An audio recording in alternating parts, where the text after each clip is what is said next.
The honourable member for Saskatoon West.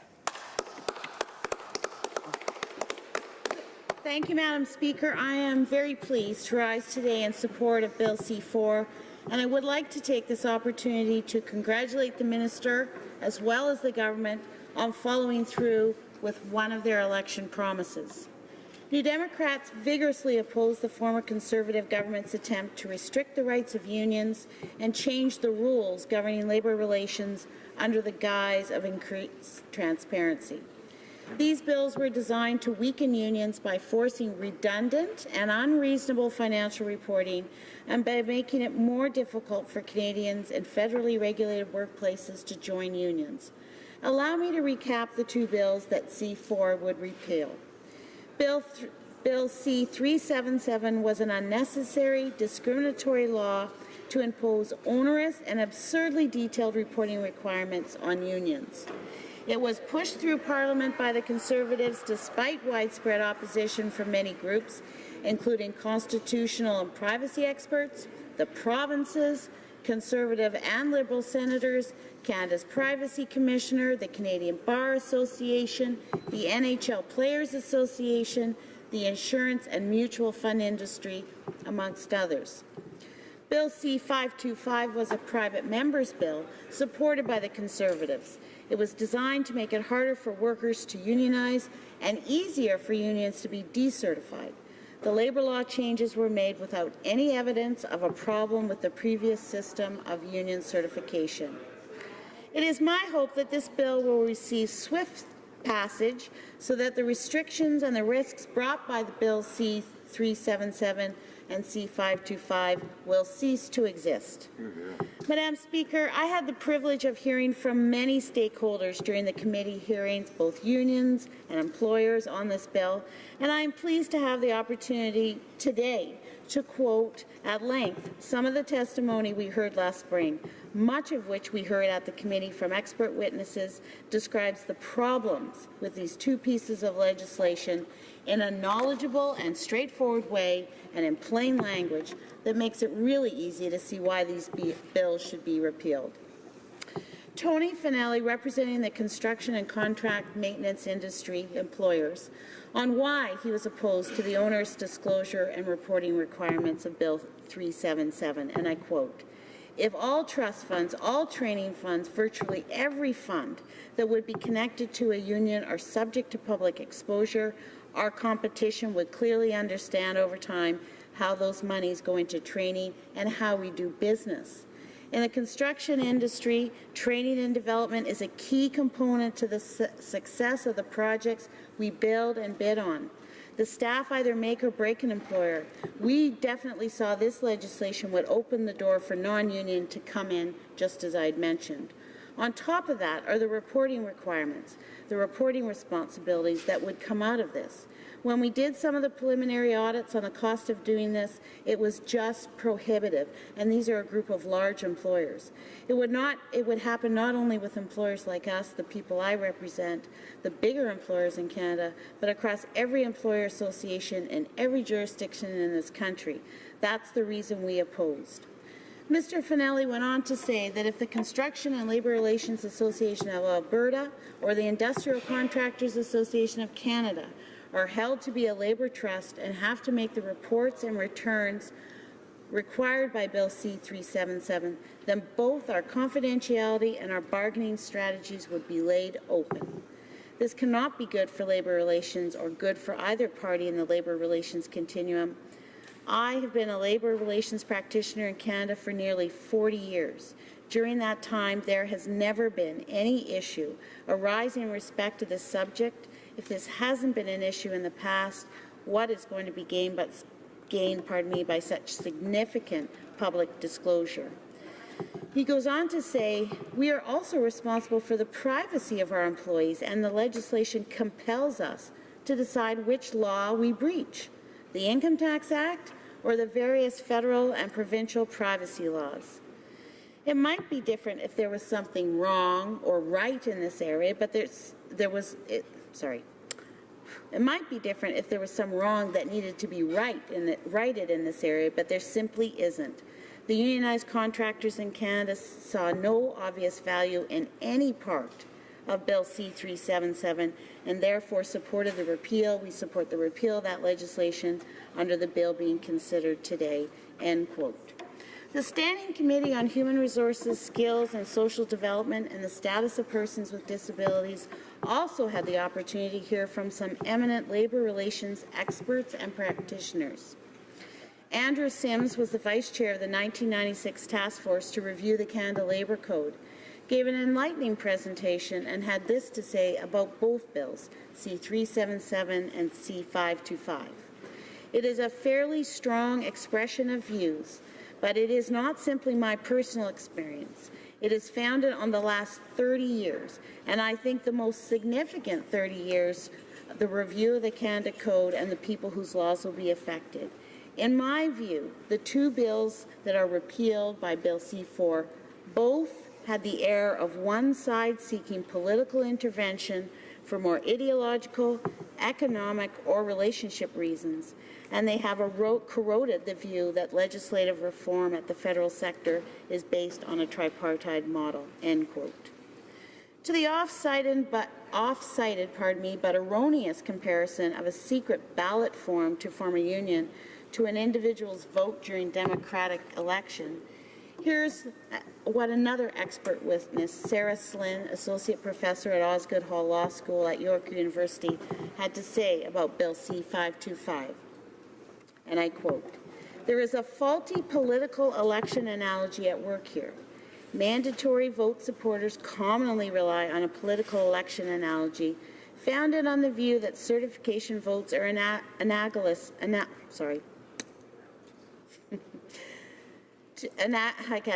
to political campaigns and elections. The attraction of this argument is understandable, appealing as it does to the ideas of free speech and informed choice and workplace democracy, but it is a false one. The nature of union representation is not analogous to government power or political representation, and as a result, the nature of decision-making in a union vote is not analogous to that in a political election. First, the nature of the decision is totally different. Certification does not transform the employment relationship. It simply introduces the union as the employee's agent for the limited purposes of bargaining and administering any collective agreement that the union may be able to negotiate. The employer's overriding economic authority over employees continues in any event. Secondly, there is no non-representation outcome possible in the political context. In political elections, citizens vote between two or more possible representatives. There is no option to be unrepresented. So if the union representation elections were to be analogous to political elections, then it would be a vote among different collective employer representatives with no option for non-representation. That is just simply not the system we have anywhere in Canada." End quote. Professor Slynn also addressed the issue of card check versus secret ballot votes for union certification. In terms of cards being a reliable measure of employee support, it is often contended that votes more accurately indicate employees' desire for union representation than cards. It's suggesting that card-based certification fosters union misconduct to compel employees to sign cards. Although this is possible, there is no evidence, either in academic studies or in the case law from jurisdictions that use that procedure, that it is a significant or widespread problem. Anecdote isn't evidence, and it certainly shouldn't be a compelling basis for legislative change in the face of a lot of academic research finding that mandatory vote systems have negative effects on labour relations and that employers' interference in certification is indeed significant and widespread. End of quote. Another effect of Bill C-525 is the increased difficulty that employees would face when trying to form a union. Despite the Conservatives' denial, it is clear that mandatory voting procedure as set out in Bill C-525 would allow more opportunity for employers to influence the outcome of certification drives. I quote Professor Slynn again. "In every case, in a vote-based procedure, the employer is notified by the Labour Board that a certification application has been made. In most jurisdictions in Canada, all but two, There is a deadline for that vote. It's between 5 and 10 working days. Under the Canada Labour Code, there is no deadline for that vote. This provides ample time for employers to engage in anti-union campaigns. She goes on. There's quite a bit of research on the delay in vote process. Representation votes by requiring a vote in addition to submitting evidence necessarily results in a longer certification procedure. It has been found that this significantly reduces the likelihood of certification where there's no time limit, as is currently the case under the Canada Labour Code and other federal legislation. These studies concluded that a combination of enforced statutory time limits and expedited hearings for unfair labour practices was necessary to satisfactorily offset these negative effects. Neither of these is currently available. End quote. Professor Slynn noted that this delay would be a real concern under the current provisions and that passing Bill C-4 would help partly address this issue. In terms of employer interference, Professor Slynn noted that the vote-based procedure gives employers a substantial opportunity to seek to defeat the organizing attempt. There are numerous studies showing this is not only widespread, but effective. A large percentage of managers surveyed in some of these studies admit to engaging in what they believe to be illegal, unfair labour practices to avoid union representation. Survey evidence has also found in Canada that non-union employees expect employer retaliation and expect anti-union conduct by employers. Research at UBC has found that Canadian employers are no less anti-union in their attitudes toward unions than their U.S. managers. Professor Slynn found that Bill C-4 amendments reversing the bill of C-525 and Bill C-377 changes, particularly to the representation procedures, are a change that better protects employees' decision-making about collective representation. Some of the aforementioned concerns about Bill C-525 were also echoed by Hassan Youssef from the Canadian Labour Congress, and he said, if the board is uncertain about whether or not there is support for a union, the board itself can order a vote. Of course, on many occasions when there has been a vote, the board has found that employers have truly interfered with workers' ability to choose the union. Why would an employer care if workers want to join a union?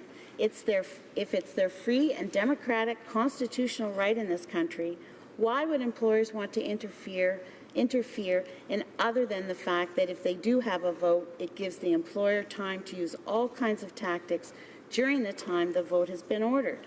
I could list some of the companies that clearly said they were going to close the facility or cut people's salary or lay people off. Of course, ultimately, it changed the workers' ability to really, truly exercise their free choice. Madam Speaker, it was abundantly clear from the testimony of respected individuals and experts that this Bill C-4 is a good first step, but we are disappointed that some of the major actions were missing from the bill.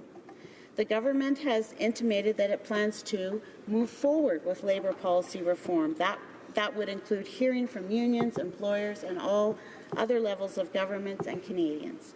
While this is encouraging, it begs the question, why not immediately repeal the egregious labour law changes found in the previous government's Omnibus C-4? Why review bad legislation that is contentious and unconstitutional? The previous government's Omnibus C-4 also decimated health and safety protections for public service workers. When will the Liberals, the government, commit to restoring these important safeguards for the people who deliver our essential public services? As negotiations with the public sector unions resume this fall, public service workers are looking for the respect they were promised during the election, and they are hoping that this government will make good on their promise to restore fair collective bargaining for the public service. As part of the promised labour policy reform, will the government bring in legislation to update and modernize the Canada Labour Code? As we know, Madam Speaker, sections of that code that deal with workplace harassment, hours of work, overtime pay and vacation entitlements are about 60 years out of date. It's time we modernize the code to reflect the reality of today's labour market. Absolutely. The most recent review of the Canada Labour Code last happened in 2006, with the final report making several recommendations to help an increasing number of part-time and contractual employees. In May 2015, a briefing note to the former Minister of Labour said that the rise in part-time, temporary and self-employed workers, along with the demand for knowledge-based jobs, has changed the nature of work and the workplace. Will the government work with unions in ensuring that part-time, temporary and self-employed workers have the right to the same workplace and labor protections as other Canadian workers? Hear, hear. Given the rise in precarious and involuntary part-time employment, Canadian workers are faced with a host of added challenges that include eligibility for EI benefits, often results in diminished ability to save. Erratic hours create challenges in pursuing an education, arranging childcare, and qualifying for a mortgage. All these are contributing factors to the greater income inequality, and if the government is truly sincere about helping the middle class, then it must immediately address these issues. I'm sure my esteemed colleagues will agree that in every corner of this great country there is still much we can do, bless you, bring a better standard of living to Canadians. As the economy continues to struggle and the cost of living rises steadily while wages stagnate, Canadians are looking to the government to make life more affordable. Affordable childcare, pay equity, decent, accessible housing, and a living wage are all measures that would really help Canadians from all walks of life. Will the government commit to reinstating a fair minimum wage for workers in the federally regulated sectors? Some provinces and municipalities are already acknowledging that a living wage will make a huge difference in making life more affordable. Will our government step up and lead the way? Madam Speaker, another sad fact is that a disproportionate number of workers who are affected are women and young people, and we cannot afford not to act. It is way past time for the federal government to bring in stand-alone pay equity legislation. We have studied this issue and consulted, and the evidence is clear and undeniable. 2 committee reports have called for action, yet we continue to wait. Through a combination of policy and propaganda, the previous government started to dismantle the system of protections that have been put in place by decades of advocacy by labour organizations, community groups, and unions. Their right-wing agenda has generated policies that hurt the environment, social services, and all workers, especially those persons of colour, Indigenous peoples and communities, women, the poor, and other marginalized groups. Now that we have a new government in place, one that has promised equality for women, fairness for Indigenous people, and sunny ways for all, I do look forward to seeing this government work closely with all members in this House, as well as unions and civil society, to bring about better jobs and a more secure future for all Canadians. Thank you, Madam Speaker.